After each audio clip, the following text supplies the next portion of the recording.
Halo, assalamualaikum warahmatullahi wabarakatuh. Kita nerusin bahasan kita ya tentang kekayaan itu gaib.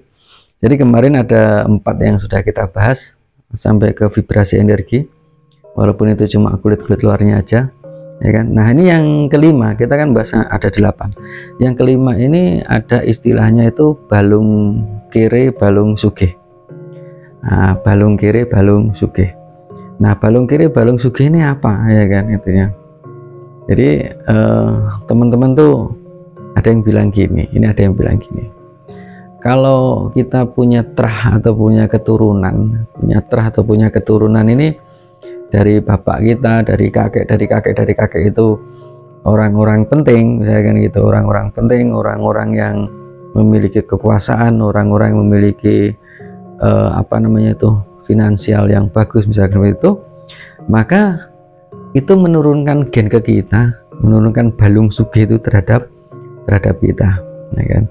Nah kalau misalkan kita punya terah itu tidak seperti itu, maksudnya bukan terah yang kaya, bukan terah penguasa atau segala macam, ya kan, maka itu menurunkan balung kiri sama kita, ya kan. Ini ada yang menganggap seperti itu, tapi menafikan daripada itu bisa juga terjadi, ya kan.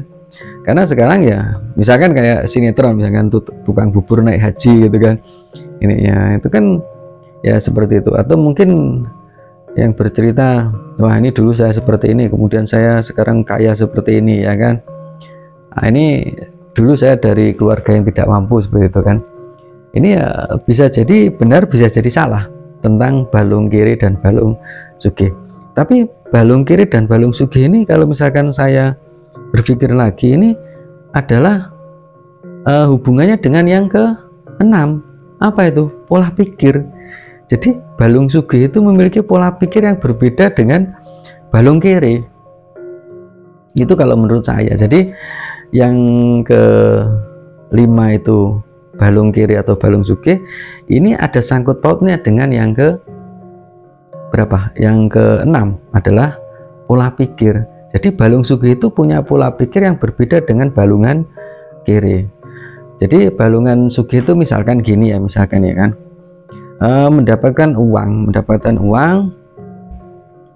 kemudian uang ini sama dia dikembangkan lagi, diputar lagi segala macam terus seperti itu. Nah, ini sebenarnya pola pikir balungan sugih, pola pikirnya balungan sugih. Jadi uang ini terus berkembang terus. Nah kalau balungan kiri, ini saya ngomong langsung balungan kiri itu dapat uang itu tetap dua yang dikerjakan. Yang pertama ditabung, ya kan. Nah sedangkan kalau misalkan ditabung, kalau berpikir sekarang aja ya ditabung, ini udah, padahal ada istilahnya dari kecil ini kan seperti ini, menabung itu adalah pangkal kaya, misalkan gitu kan. Kalau itu saya mikir, wah itu enggak, itu saya bilang gitu. Kenapa? Karena inflasi kita di Indonesia ini, inflasi ini terlalu tinggi setiap tahun tuh ya. Walaupun katanya inflasi itu sekitar 5, 6, 7% ya, tapi coba teman-teman amati, ya kan, itu inflasi itu satu tahun itu sekitar 15% itu, sekitar ya tetap di atas 10 sampai 15 itu setiap tahun itu. Jadi kalau misalkan kita nabung di bank 1 juta gitu aja, maka di tahun depan itu nilainya jumlahnya tetap 1 juta, tapi nilainya turun 150, berarti nilainya tinggal 850. Ini contohnya misalkan gini, ini contohnya ya kan, kita ngomong tentang ini ya, tentang inflasi aja dulu ya. Kalau gini, misalkan gini, saya pinjem uang sama si A, misalkan gitu kan. Terus si A ini bilang, wah saya perlu banget nih Kang untuk biaya misalkan gitu kan, biaya anak sekolah atau biaya operasi atau biaya mendesak, misalkan gitu. Terus yang diutang itu bilang gini, wah saya tidak punya apa-apa, saya cuma punya sapi ini, gede banget sapi ini, mungkin beratnya sekitar 500 kilo. Kalau misalkan mau ya besok kita jual aja untuk biayai yang kamu minta itu, misalkan. Terus kemudian besoknya saya ke toko hewan, ke pasar hewan gitu dengan beliau misalkan gitu, dibayar misalkan gitu, harganya berapa, misalkan 30 juta. Nah 30 juta itu jangka waktu 5 tahun atau bahkan 10 tahun, itu saya kembalikan uang 30 juta sama beliau. Ini beliau tidak bisa beli sapi, bener tidak bisa beli sapi, soalnya ya seperti itu ya kan. Semua harga, makanya kita ngomong semua harga naik, itu sebenarnya bukan harga naik, sebenarnya uang kita semakin tidak laku atau nilainya turun ya kan. Nah jadi pemikiran untuk menabung ini adalah sesuatu hal yang keliru. Tapi kalau misalkan bilang gini, tapi kalau misalkan dibelikan tanah kan untung mas, misalkan gitu kan. Saya bilang untungnya dari mana, misalkan gitu. Percaya tidak percaya gini ya kan, misalkan saya jual sapi tadi misalkan laku 30 juta ya kan, kemudian saya belikan tanah 30 juta, saya tunggu 10 tahun, terus saya jual lagi tanah itu, saya belikan sapi, tetap jadi 1 ekor sapi juga dengan berat yang sama. Jadi untungnya di mana? Ya tidak ada sebenarnya, itu cuma mempertahankan nilai saja ya kan. Nah itu pola pikir tentang itu tadi, jadi tidak nambah kaya gitu kan. Nah yang keduanya, mendapatkan sesuatu uang ini langsung dibelanjain langsung habis, dan belanjanya itu dipakai ya di luar dari kemampuan misalkan gitu kan. Saya tidak melarang untuk belanja, enggak ya, maksudnya di luar dari kemampuan. Misalkan gini, satu hari ini udah enak-enak bisa nabung 100.000, tapi kemudian kita beli motor atau kita beli mobil gitu kan, berarti 1 bulan saya bisa nabung 3 juta kalau 1 hari bisa nabung 100 misalkan gitu kan. Nah tapi akhirnya kita bayar mobil yang dicicil itu tadi, dan akhirnya setelah mobil itu sudah lunas 4 tahun atau 5 tahun sudah lunas ya kan, mobil itu harganya anjlok ya kan. Seharusnya ya ditabung dulu ya, walaupun tetap kena inflasi ya kan, atau diputar dulu setelah ada uang cash baru dibelikan, seharusnya seperti itu. Jadi balungan kere dengan balungan sugih itu kalau bisa dianalogikan ya mungkin secara terah keturunan bisa jadi, yang keduanya tentang pola pikir bisa jadi itu ya. Itu yang nomor kelima dan ke-6. Nah yang ke-7 ini sebenarnya sugih itu, kaya itu ada masanya. Jadi orang kaya itu ada masanya. Semua di dunia ini juga ada masanya ya kan. Semua hal itu ada masanya. Kalau misalkan saya dulu memakai komputer ya kan, memakai komputer itu dulu memakai apa itu yang kepingan dalam kertas kotak gitu, kemudian di dalamnya itu ada selembar tipis itu disket ya, disket atau apa itu, kita masukkan itu satu disket itu kalau tidak salah itu 10 MB atau 12 MB, jadi 12 megabyte disket nih, kecil itu ya kan. Bahkan ada kotaknya gitu seperti kaset CD itu ditata gitu, disket gitu. Itu bahkan mengcopy satu lagu tidak bisa. Nah makin kesini akhirnya ya, sekarang aja untuk itu kartu memori misalkan micro SD itu sekarang udah SSD itu bahkan sampai sekarang ya ada yang kecilnya ya segini ya, jempol ini lebar jempol itu udah sampai 2 tera itu berarti 2000 giga itu, padahal kecil sekali itu.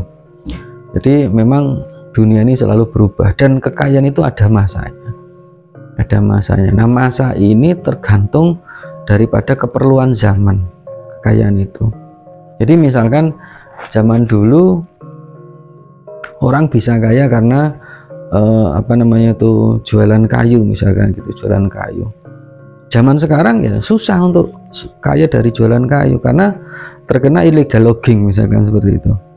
Atau misalkan dulunya kaya karena punya tambang emas gitu kan. Nah, sekarang nggak bisa karena tambang emas sekarang razia peti itu di mana-mana ada, akhirnya banyak yang ambruk lah usaha itu ya kan. Jadi usaha ini tergantung masa dan keperluan di masa itu, ya kan? Kalau dulu waktu saya masih SMP ini, SMA lah ya, SMP SMA itu bengkel sepeda pancal, tahu kan sepeda pancal atau sepeda ondel itu di mana-mana ada, ya kan? Dan modifikasinya juga banyak banget, ya kan, zaman itu, ya kan. Nah kalau zaman sekarang ini untuk bengkel sepeda pancal itu kan kita bisa hitung jari 1 2 gitu aja dari setiap kota, ya kan. Kalau bengkel motor sekarang banyak, dan ini nanti kalau misalkan bergeser lagi, ya kan, jadi motor listrik misalkan itu, maka bengkel yang memakai bensin pun ya juga tidak ada. Kalau dulu bisa kayak punya Pertamina, kalau misalkan sudah ganti ke listrik, ya akhirnya tidak ada ini lagi, pom bensin lagi gitu kan, ini tidak jadi kaya lagi gitu kan, dan harus berubah gitu, karena dunia itu ya ada masanya. Jadi kekayaan yang nomor 7 itu gaibnya itu ada masanya. Jadi perhatikan masa, bukan masa masyarakat, enggak, maksudnya perhatikan zamannya. Zamannya ini bertahan berapa lama saya bisa melakukan ini, gitu kan. Nah, kemudian yang terakhir ini adalah keberuntungan. Jadi kekayaan itu gaibnya itu karena ya beruntungnya gimana gitu kan. Nah beruntung ini ya tetap ada 2. Yang pertama dikasih kesempatan sama Gusti Allah, ya kan, kita dikasih kesempatan sama Gusti Allah, kemudian kita bisa menerima itu, kemudian kita mengolah itu, dan akhirnya menjadi berhasil dan kaya itu. Yang keduanya adalah beruntung yang diciptakan, yang kita ciptakan sendiri, ya kan. Nah kadang-kadang ini untuk teman-teman UMKM, teman-teman pelaku usaha kecil ini sering banget mengalami hal ini. Jadi dicoba jualan makanan ini dengan pangsa pasar ini, dengan label ini, dengan ini izin segala macam itu, loh, kok macet, pindah lagi yang ini, dikerjakan lagi, kok macet, pindah lagi yang ini, kok macet. Sebenarnya ini adalah mencoba satu peruntungan, atau mencoba menciptakan keberuntungan itu tadi, ya kan. Nanti kalau misalkan pas ketemu, ya kan, pas dengan masanya, pas dengan kebutuhannya, pas dengan semuanya, ya kan, maka otomatis ya dengan ngeslow aja menjadi orang kaya, ya. Otomatis kekayaan itu tetap menjadi suatu hal yang gaib. Tapi keberuntungan ini, ya kan, tanpa harus dicoba, ini ya tetap tidak bisa, ya kan. Jadi keberuntungan ini harus dicoba, entah itu dikasih tahu sama Allah, misalkan gini, misalkan ada orang datang secara tidak sengaja misalkan gitu kan ke rumah saya misalkan gitu kan, terus bilang gini, "Li, ini sebenarnya saya mau jual motor nih, sebenarnya butuh uang, kira-kira siapa yang mau ya," misalkan gitu kan. Terus kita mandang itu suatu kesempatan misalkan gitu, "Boleh saya foto enggak? Nanti saya tawarin teman-teman." Boleh, misalnya saya tawarin, saya foto, ya kan, STNK-nya saya foto segala macam, ya kan. Kemudian dengan entengnya saya mencoba peruntungan dengan IG, dengan dengan Facebook, dengan WA segala macam, itu saya sebarkan gitu kan, jual motor sekian misalkan gitu kan.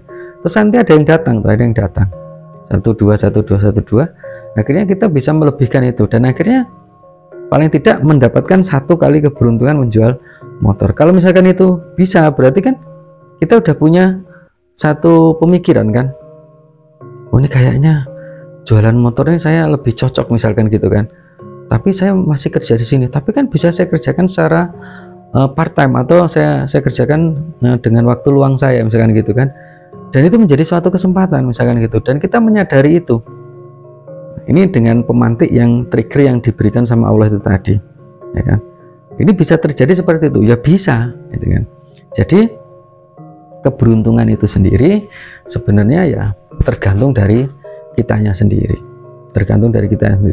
diberikan sama Allah, kita mau untuk fight di situ atau tidak, atau kita berusaha kemudian ditentukan sama Allah hal itu pas atau tidak dengan yang itu tadi, keperluan dan zamannya itu tadi, masanya itu tadi, ya kan?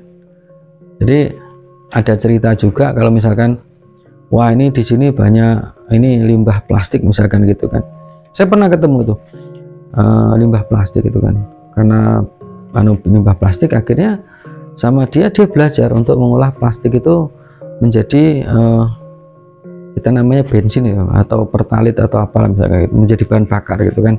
Ada yang menjadi solar, ada yang menjadi apa namanya pertalit, ada yang menjadi minyak tanah gitu kan, dan akhirnya bisa gitu kan ini ya, tapi tidak tahu itu berkembang atau tidak. Tapi yang jelas keberuntungan itu sebenarnya yang kita sendiri yang berusaha untuk mendapatkan itu, walaupun sudah dikasih pemantik atau trigger dari Gusti Allah, itu tergantung dari kita sendiri.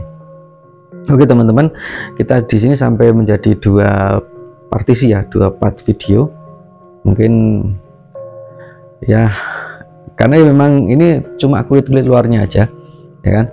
Semoga teman-teman juga bisa tidak salah paham dengan apa yang saya omongkan di sini.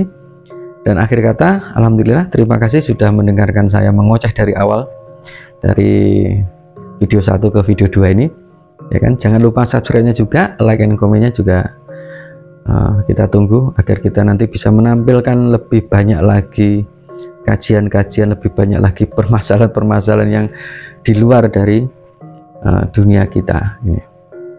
Oke teman-teman, terima kasih. Salam rahayu untuk seluruh teman-teman di seluruh Indonesia ya kan. Dan akhir kata, assalamualaikum warahmatullahi wabarakatuh.